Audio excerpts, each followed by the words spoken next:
क्या तुम भी वही बंदे हो जो यूट्यूब पर ये सर्च करते हो, एक दिन में टॉपर कैसे बने, बिना पढ़े टॉपर कैसे बने? या फिर क्या तुम भी वही बंदे हो जो पेपर से एक दिन पहले पढ़ाई करता है? या फिर तुम और भी समझदार बंदे हो जो पेपर के एक दिन पहले भी मूवी देखने चला जाता है और पेपर के दिन अपने दोस्त से पूछता है, भाई आज पेपर कौन सा सब्जेक्ट का है? अगर तुम ऐसे बंदे हो तो ये समरी तुम्हारे लिए है। नमस्ते दोस्तों, गुरु स्मृति में आपका स्वागत है। आज की वीडियो में हम how to become a straight A student book के कुछ इंपॉर्टेंट लेसन्स के बारे में बात करेंगे। मुझे पता है कि एक दिन में पढ़ाई करना, घर का काम करना, दोस्तों को टाइम देना, अपनी माशूका से बातें करना और भी बहुत सारी चीजें करना बहुत मुश्किल है, बट आप इन सभी चीजों को इफेक्टिवली कर सकते हैं अगर आप पढ़ाई सही तरीके से करें तो। हम रात भर मेहनत करके सोचते हैं कि हमने हार्ड वर्क किया है, बट रात भर ना सोने की वजह से हमारे फोकस में लगातार कमी होती जाती है, जिससे हम सेम टाइम में कम बातें सीख और समझ पाते हैं। इसीलिए हमें ज्यादा फोकस्ड होकर पढ़ाई करना चाहिए, बट रात में ना सोने की वजह से आपका फोकस कम हो जाता है। तो अगर आप भी रात में जाकर पढ़ाई करते हैं जैसे कि मेरे सारे कजिन्स करते हैं, तो भाई प्लीज मत करो, पूरी नींद लो और सुबह उठकर आराम से पढ़ाई करो। रात में लेट तक पढ़ने की जगह सुबह जल्दी उठकर पढ़ लो। वैसे मैं ये क्यों बोल रहा हूँ ये आपको इस वीडियो में पता चल जाएगा। अगर आप चाहते हैं कि आप पूरे फोकस के साथ पढ़ाई करें और कम टाइम में ज्यादा याद करें, तो आपको स्लॉट्स में पढ़ाई करनी चाहिए। मींस आपको टुकड़ों में पढ़ाई करनी चाहिए, क्योंकि टॉपर्स भी ऐसा ही करते हैं।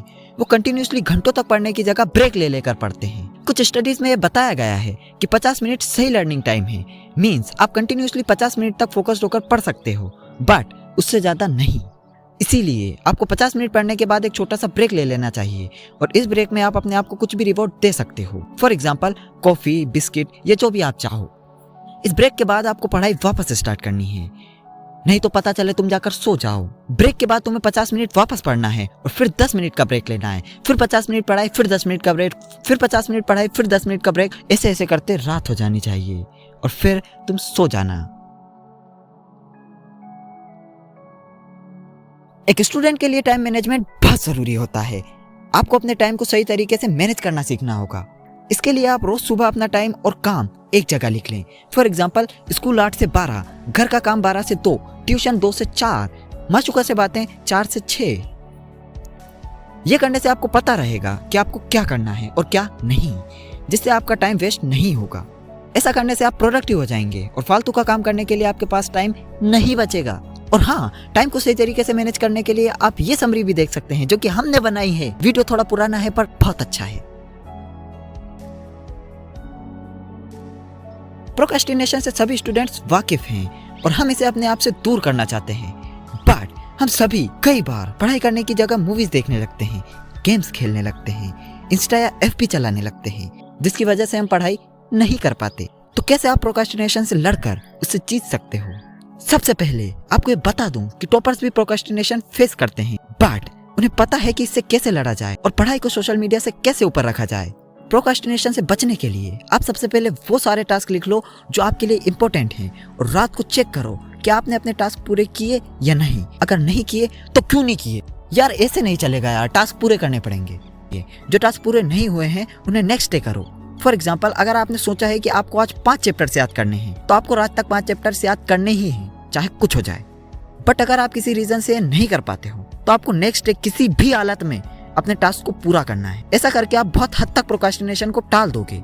वैसे अगर आपको और भी तरीके चाहिए प्रोक्रेस्टिनेशन से लड़ने के, तो आप ये समरी देख सकते हो जो कि हमने बनाई है अपने इन प्यारे मुख से।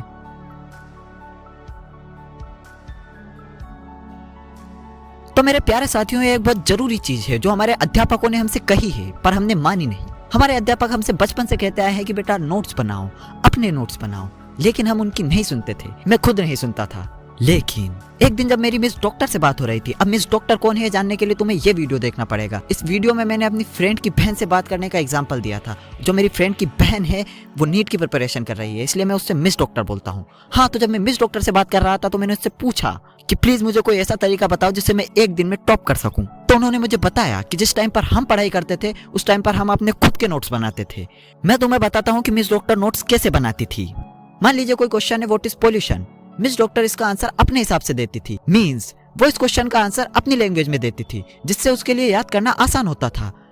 और ऐसे ही कर करके वो सभी क्वेश्चंस का आंसर अपनी भाषा में दे देती थी, जिससे उसके लिए आंसर बहुत आसान हो जाते थे और फिर वो उन आंसर को याद कर सकती थी और याद करती थी। और ऐसा ही तुम्हें करना है, खुद भी समझदार बनो, दूसरों को भी समझदार बनाओ।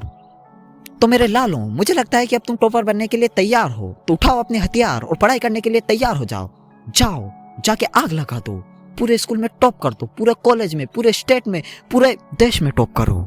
और हाँ, आई होप गाइस आपको समरी पसंद आई होगी। इस बार मैंने थोड़े अलग तरीके से वीडियो को प्रेजेंट करने की कोशिश की है, तो अगर आप सबको ये तरीका पसंद आया है तो प्लीज कमेंट करो, वरना मैं पुराने तरीके पर वापस आ जाऊंगा। और हाँ, इस वीडियो के साथ साथ तुम ये वीडियो भी जरूर देखो। धन्यवाद।